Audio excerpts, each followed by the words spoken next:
बीड जिल्ह्यामध्ये उन्हाची तीव्रता वाढत असून तापमानाचा पारा 40शी पार गेलाय। याचा परिणाम वन्यजीवांवर देखील दिसू लागलाय। बीडच्या मयूर अभयारण्यातील पाणवठे कोरडे पडलेत। ज्या पाणवठ्यात पाणी आहे ते पिण्यायोग्य नाही। परिणामी वन्यजीवांचे पाण्यासाठी मानवी वस्तीकडे स्थलांतर होताना दिसतंय। या अभयारण्यातून आढावा आमच्या प्रतिनिधींनी घेतलाय, पाहूया। बीड जिल्ह्यामध्ये सध्या उन्हाची तीव्रता वाढू लागलेली आहे आणि त्याचाच फटका जो आहे तो गावखेड्यांना बसताना पाहायला मिळतोय।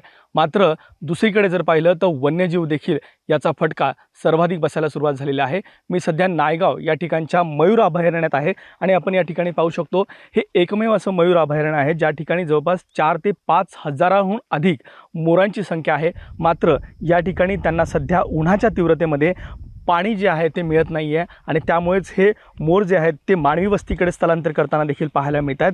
या ठिकाणी कृत्रिम अशा पद्धतीने पाणवठे जे आहेत ते वन्यजीवांसाठी तयार करण्यात आलेले आहेत। या ठिकाणी जे पाणी टाकण्यात आलेलं आहे ते पिण्यायोग्य नाही आहे आणि याच परिसरामध्ये जो एक हापसा आहे त्याला देखील पाणी नसल्यानं तो आता कोरडा ठाक पडलेला आहे।